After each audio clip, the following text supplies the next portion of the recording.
Hey everyone, it's Libby from maighstirtarot. I'd like to acknowledge the Worimi First Nations people, the traditional custodians of the land on which these videos are made, and welcome to you, your guides, my guides, and the universal energies.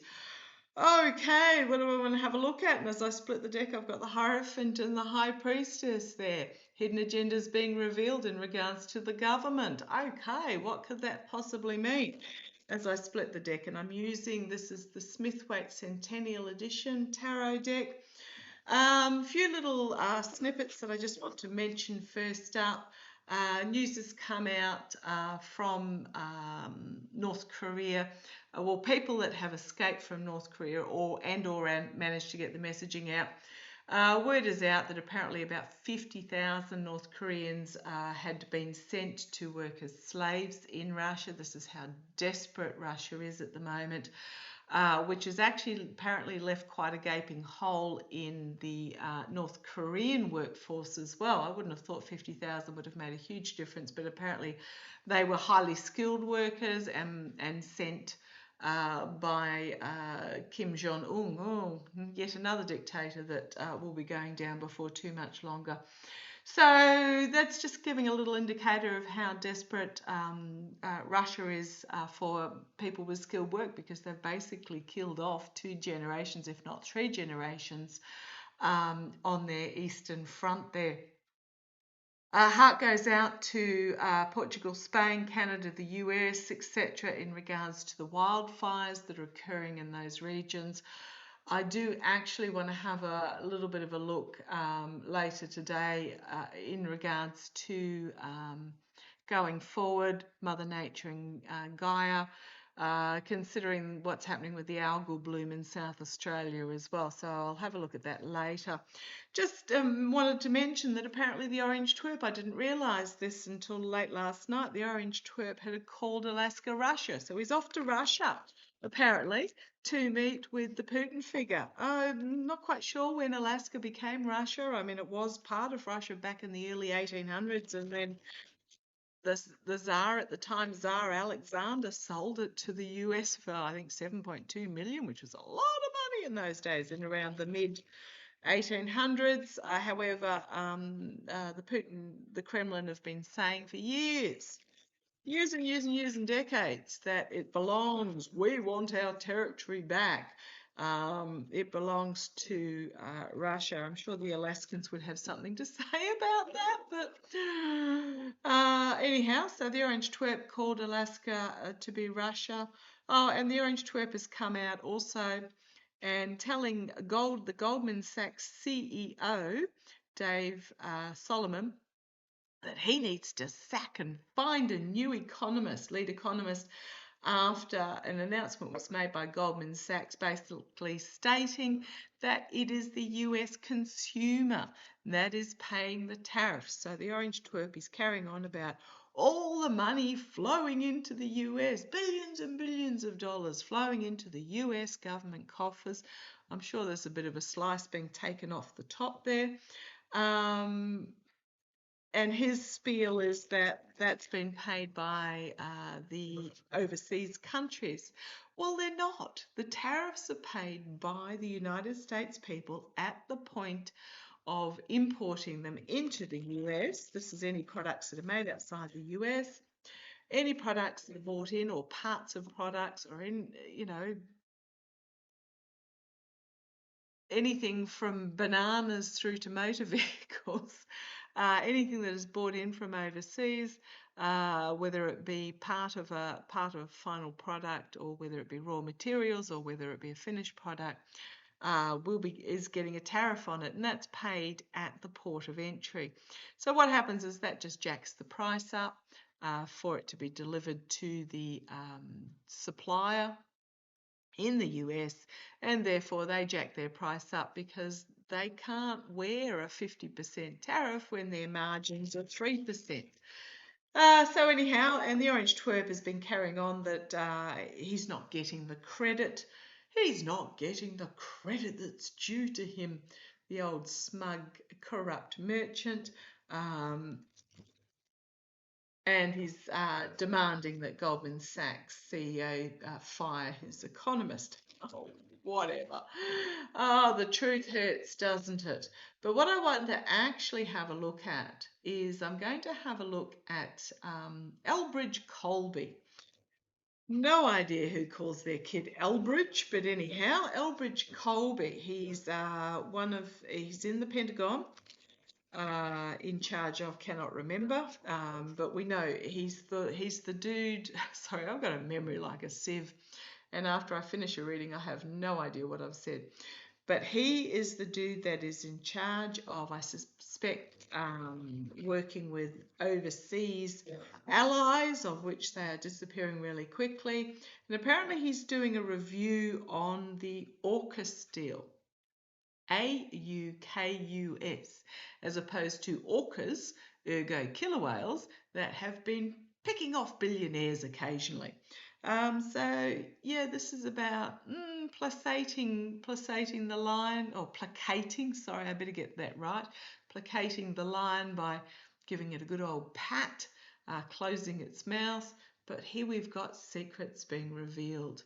Some lunacy. Okay, placating the lion in this lunacy. So he apparently, Elbridge, is looking at the AUKUS deal. What have we got? Australia, United Kingdom, United States. It's a military alliance, let me put it that way. And under that military alliance, Australia had, under our previous Timu Trump government, who got an absolute thrashing at the last election, signed a deal to pay for some US nuclear-powered submarines that there is no guarantee we're going to receive.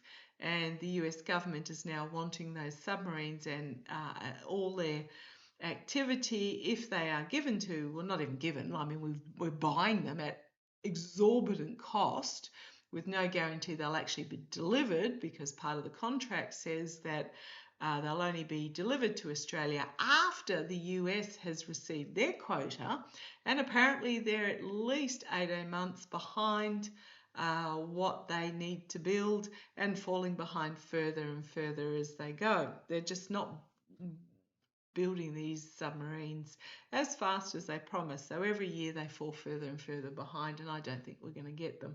Not liking the deal, but it was what we unfortunately inherited from our Timu Trump government.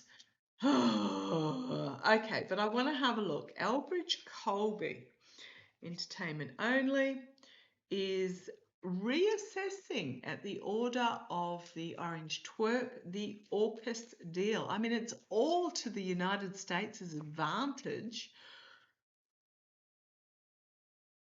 Australia, United Kingdom, the US. Let's have a look. What determination is Elbridge Colby, going to come to in regards to what determination is he going to come to in regards to this alliance between Australia, United Kingdom, and the US? What determination is he going to come to? I doubt we're going to see our money again. What determination? I was really annoyed that our government handed over another cheque in the last couple of months. What determination? Okay. I'm going to go this card first. Okay, no, I'm going to go this card first because it would have been on the top. The Nine of Swords. Thank you. I love it when my guides pull me up. The Nine of Swords.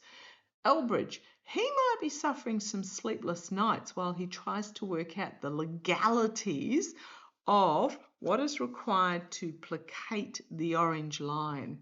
I suspect he's actually been given an impossible task. Can't stand the guy. He's so unqualified for this position. He was one of those parachuted in because he said the right words at the right time and his dad gave the right amount of money, or whatever it was. Entertainment only, allegedly. But I think what's happened is he's actually trying to work.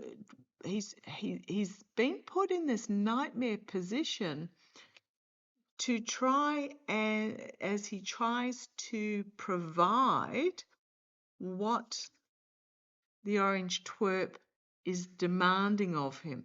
I suspect what's basically happened is the orange twerp has come out and said, get me out of this deal, but nobody's getting any of their money back or whatever it is. Get me out of this. This is stupid. Make it happen. Literally, just make it happen. So Elbridge is in this nightmare rock and a hard place position because the legalities of it was put together by actual career diplomats and negotiators and foreign ministers, not fly-by-night as ex-Fox hosts. And his challenge is to come back with something that soothes the orange twerp, the beast of the orange twerp. Okay, let's see where we go. The energy that he's stewing in at the moment is the ducks lined up in a row and the smug merchant. So again, I'm feeling this is the order he was given. Make it so. Quoting from my Star Trek days, but I do love Captain Picard. But this is very much, I mean, he was also given this position and he thought it would be, what I'm getting from this card is he was put in this position and he thought it would be a piece of cake and he'd just go in and a bit like Cash Patel, that he'd just swan around a bit, make the odd order and it would all happen, not realizing there's actually any work involved. So this is the energy he's stewing in that he just thought he would, it just works like a well-oiled machine. I'll just sit behind my desk and file my nails and check out my social media. Yeah, that's the energy he's in. Okay, in the past, we've got the Queen of Swords. The legal strategy of this in the past. I think the legalities of this agreement's pretty well stitched up. As I said, it was negotiated by greater minds than are currently in the regime's cabinet and subordinate positions. So we've got the Queen of Swords in the past. Crowning this reading, an unexpected announcement coming out of left field. I think he's going to make shit up. I think he's just going to make something up. It's almost like we've disbanded it. Disbanded the AUKUS, and Australia and the United Kingdom are going to go, hang on, what? Yeah, there's some sort of, it's not a logical, this is logical, this is not logical, this is emotional. Talking to a fish in a cup, it's not logical. Announcement coming out unexpectedly. It's almost like I've got nothing, here, have this. And he's going to be on the back foot trying to defend that announcement because I don't think it's going to pass the pub test.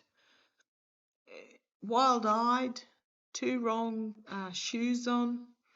I think it's going to backlash at him quicker than he can wipe his nose, pretty much.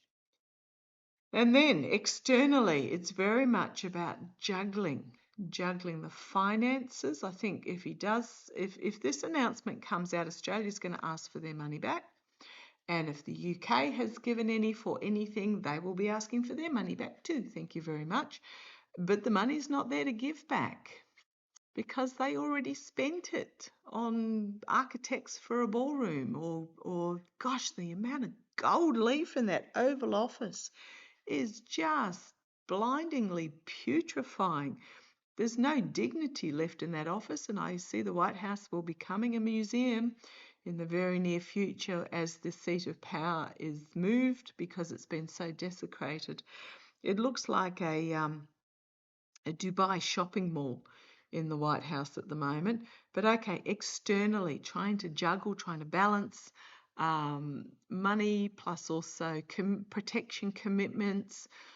He's just really on the wrong footing in regards to this, basically because he doesn't know what he's doing and he's making stuff up. Internally, he is being told by the Emperor, Make it happen. So he's dealing with the Emperor internally, so out of his depth that he really hasn't got a clue what he's doing. This is going to be a massive wake-up call. The hopes and fears, a collective awakening, a wake-up call. I think this is more for the global community than for the United States. He might also come out and say, he might even put in his resignation. I'm not feeling that from this card. I think it's just basically this is the rest of the world going, well, if you tore that treaty up on a whim, we want our money back, and the rest of the world is not going to do any business with the United States. He may be forced to retreat from the position. He might be under some legal pressure to retreat. You've got this big rah-rah announcement coming from the White House, which may be a replacement for Elbridge because he can't spin this. But you've got everyone in the background there walking away. So there might be some sort of big announcement that comes from the White House about Elbridge retreating. He's a bit young for an ill health declaration, but I think he's going to resign. Or he might just be replaced, because the figure here does not like what they're being offered. Thought he had this job for life. I think he's going to get an announcement. See, there might be some international legal action, and then the White House are basically going to say it's all Elbridge's fault, and he's not going to like it. And there's the Hierophant, the higher authorities bringing some sort of ruling to try and keep a lid on this situation. And then we've got the Justice card. And then we've got a big stick, a new plan, new announcement, new way forward, but it's also big stick. Justice. Some sort of huge declaration is coming out. We've got the steel there. We've got the mercenary. We've got the circles of support and the inability to harvest the money, and then having to try and make a decision in regards to international relations, but this abuse of power. And the international relations are now questioning their dealings with this government. The ships are not coming in with that Three of Wands. Manipulation, but then we've got the Sword of Truth. They're going to try and hold on to the money, but there might be,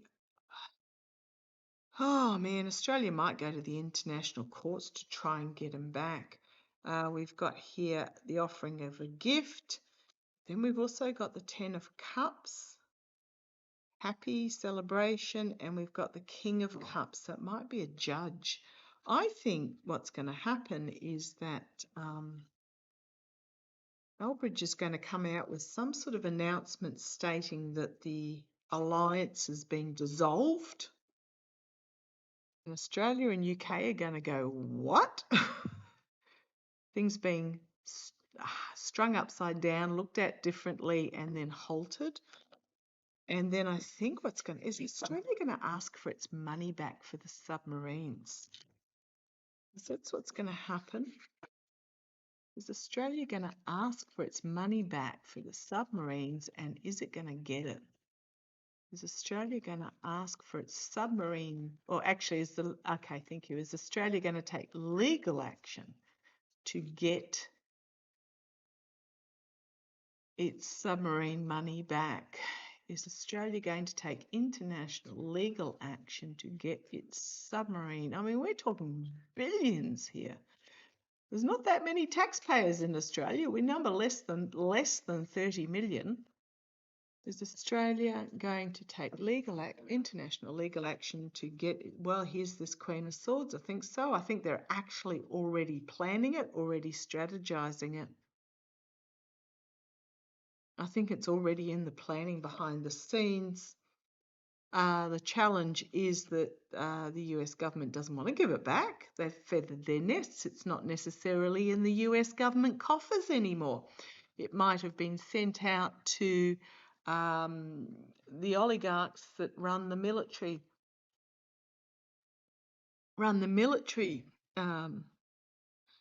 network. Their challenge is actually getting the money back, because I think it's already been dispersed. We've got here the Page of Pentacles. Australia might be tilting at windmills, swishing its sword around, but it's only a small fry in comparison to the US might. We handed our money over. Gosh, we were stupid, weren't we? I mean, Australia, we honour our legal commitments. Once they're binding, they're binding. That's how Australia works. We've already handed big amounts of money over. And I don't know, with this Ace of Pentacles, with this garden, with this very small archway here, whether we're going to get anything for it. Okay, crowning the reading, the foolishness of it all. Is Australia going to get its money back? I think we're going to be told to go jump. The immediate future, some big ruling that will come through, a big announcement, and then we've got the World card, the ending. The ending of the alliance. We've got here internally the military, the ending of the military alliance. We've got the hopes and fears, the Hierophant, the higher courts, the international courts. Again, we've got that Queen of Cups. Similar cards, different order. Yeah, I don't think we're going to get it back. Five of Pentacles, and then just the big bun fight. And then the Tower moment, with the government collapsing. There might be overtures that come with the new government, but no, I don't think we're going to get it. I think we're going to be told to go jump. Right. You've got the Emperor. You've got the plan coming to fruition, but looking out overseas. The Emperor with his overseas policy. Oh, please. And his overseas policy is basically what's mine is mine and what's yours is mine too. I'm just going to leave it like that. Got the Smug Merchant. Be careful what you wish for. Could be cold. That's going to be my Elbridge card. The abuse of power. The lot of messaging negative messaging going to come out in regards to this abuse of power.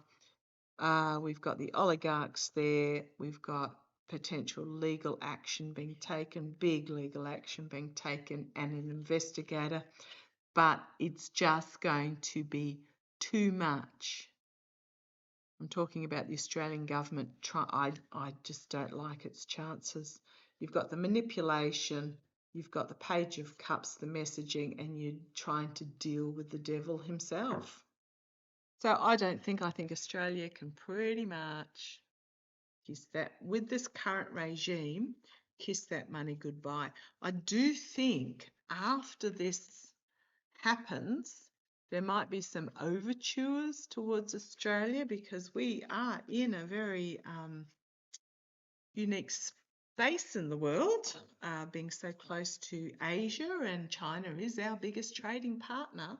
There might be some overtures to try and make friendly again. Oh man, it's going to take a lot. It's going to take a lot and a lot of decades, but I don't think we'll ever see a dollar back again. If I could give the regime the middle finger over the internet, I absolutely would.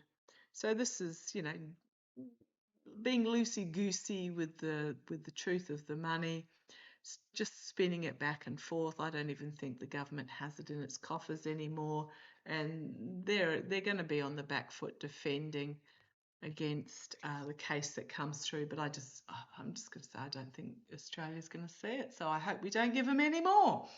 Okay, love to you all. Catch you shortly.